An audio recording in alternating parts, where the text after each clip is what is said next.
Aquí hay cerca de 40.000 trabajadores en el área de esta ciudad y que indudablemente cuando uno se zambulle en esa comunidad y se rodea de ese entorno, se impregna de la situación, es indudable que estamos hablando de clase obrera. Una clase obrera un poco desvirtuada, un poco inconsciente de sí y de sus potencialidades. Una clase obrera que a través del tiempo ha sido manipulada y enajenada en dirección a la búsqueda del beneficio económico que se entiende esencialmente como beneficio salarial, pero desconectada de sus deberes como clase productiva.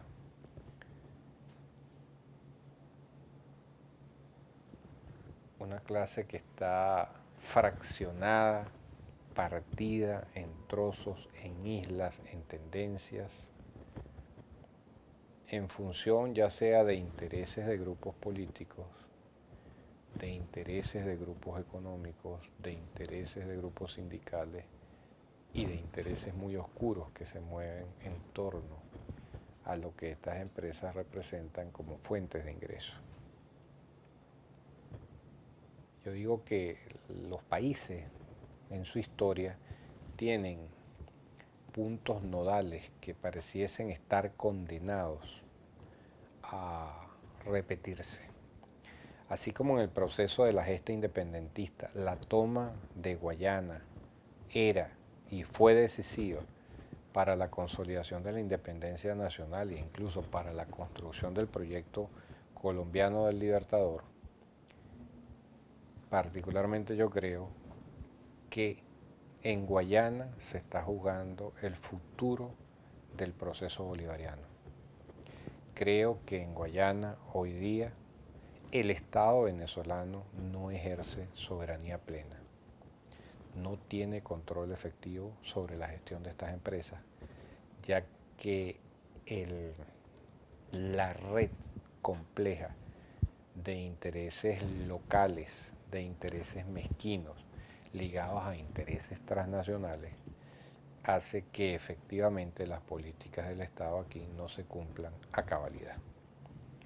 Creo que aquí en Guayana nos estamos jugando el futuro de la revolución bolivariana. Creo que aquí en Guayana nos estamos jugando incluso el futuro de la soberanía nacional venezolana. Y creo que el despertar de esa clase obrera que coexiste en estas empresas es decisivo para poder garantizar una salida de triunfo, una salida de vanguardia, una salida de éxito a este proceso.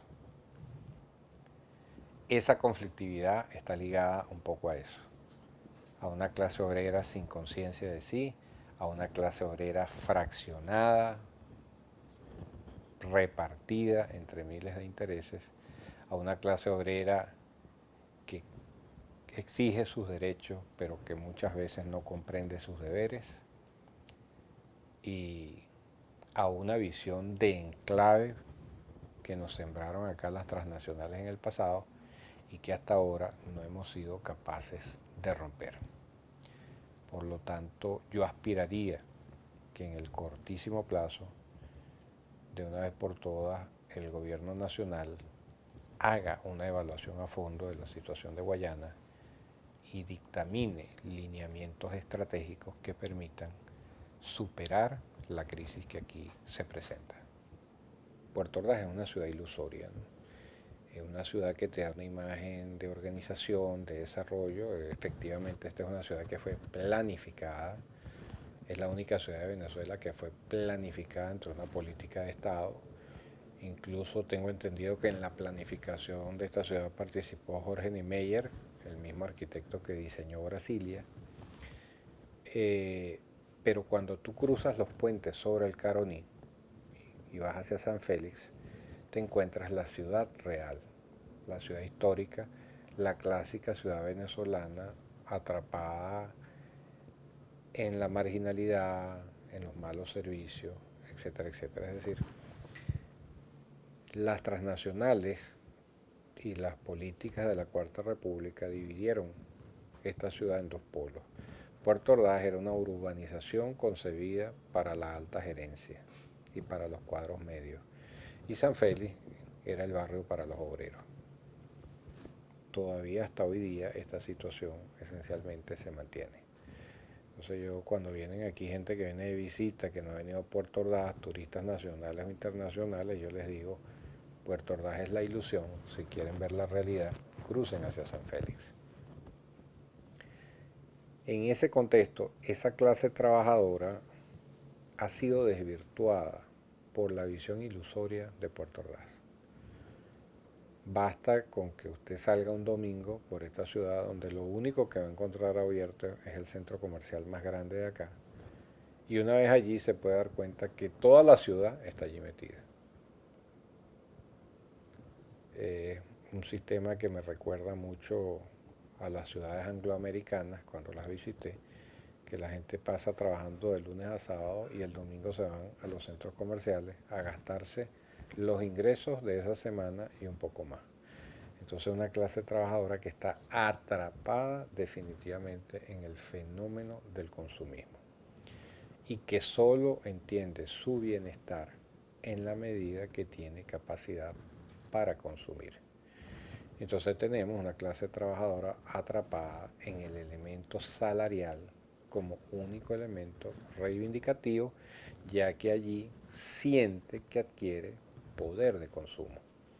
Eso ha permitido pues que se desarrollen grupos de comerciantes muy poderosos que diseñan pues las trampas para capturar ese flujo de liquidez que termina circulando en manos de los trabajadores. Es decir, es un gasto público. Tenemos que hablar de gasto público porque a fin de cuentas los ingresos de los trabajadores vienen de la producción de empresas del Estado o de los recursos que el Estado central en forma directa asigna. Es un gasto público que termina alimentando las redes del comercio, que es básicamente un comercio importador y que no es precisamente el sector de la economía que traduzca o genere progreso en el sentido de aportación tecnológica, de innovaciones, de reinversiones o inclusive de generación de puestos de trabajo, porque ustedes saben que el sector comercial, los puestos de trabajo suelen ser inestables y además muy mal pagados. Entonces, eso forma parte de la ilusión de Puerto Ordaz. Y en esa ilusión, esa clase obrera, sin conciencia de sí, es una víctima. Y esa actitud, ese rol de víctima se manifiesta en la conflictividad laboral cotidiana que tenemos, donde generalmente lo único que el trabajador reclama para sí es mejoras salariales. Es decir, más dinero en mi bolsillo, lo que significa mayor poder de consumo. Uno de los grandes retos que tiene la revolución bolivariana es generar una estrategia de formación y concientización de esa clase trabajadora para zafarla de esa trampa en la que el modelo consumista capitalista la ha encerrado a través del tiempo.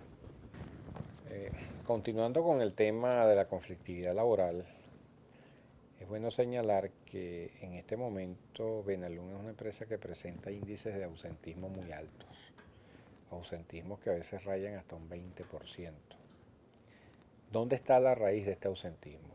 Bueno, Benalún en el pasado tuvo una flota de 80 autobuses que hacían las rutas de Puerto Ordaz a Ciudad Bolívar, a Upata, San Félix y por las diferentes áreas de Puerto Ordaz, con la intención de recoger a los trabajadores en sus lugares de habitación, traerlos a la planta en su horario de trabajo y luego regresarlos.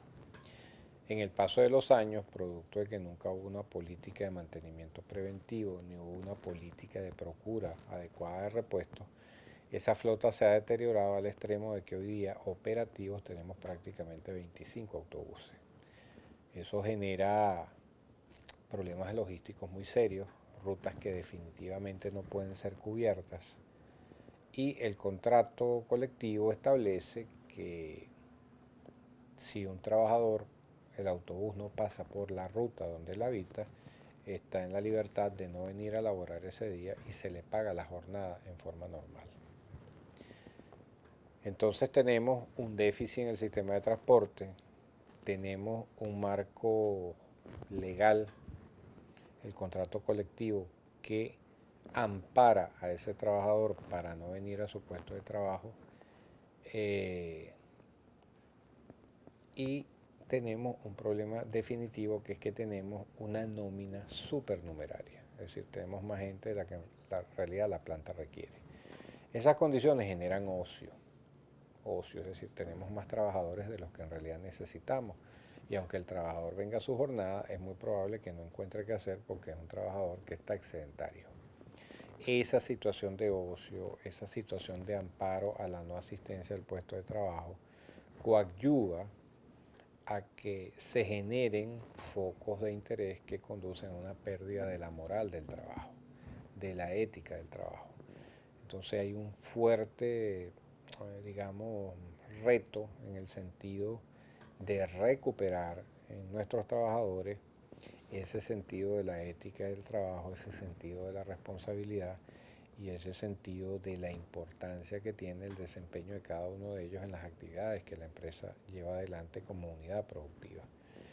Y sobre todo que en el marco de una propuesta socialista como la que proclamamos en el proceso bolivariano, no debemos olvidar que el socialismo es el imperio del trabajo. Una de las diferencias fundamentales entre socialismo y capitalismo es que el capitalismo es el imperio del capital, es decir, la moneda de cambio es el circulante, mientras que en el socialismo es el imperio del trabajo, la moneda de cambio es el trabajo productivo.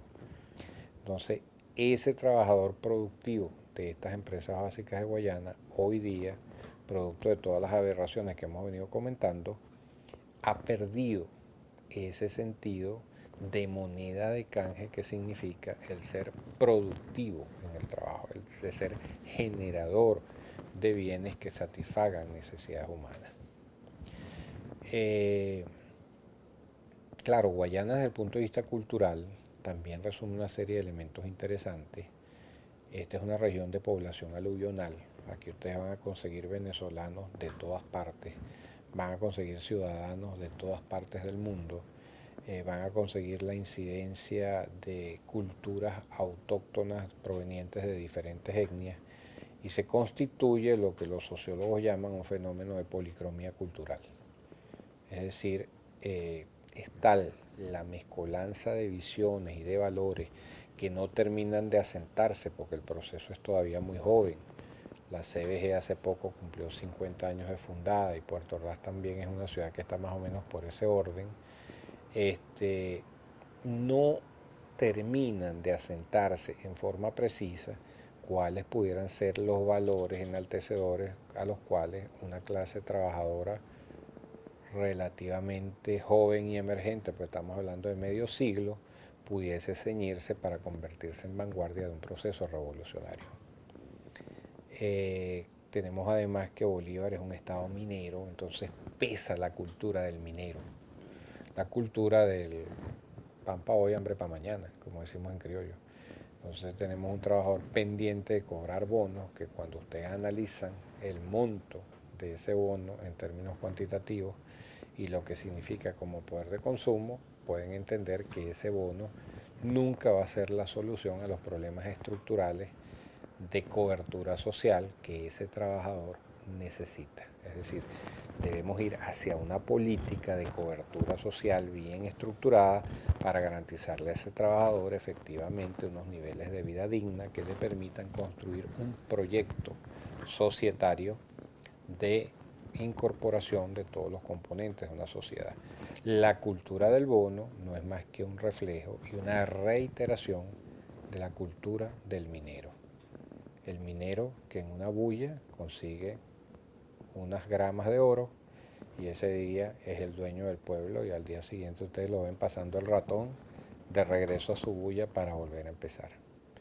Eso pesa muchísimo acá en Guayana, esa cultura del minero, y está presente en el desempeño y en la visión que tienen nuestros trabajadores.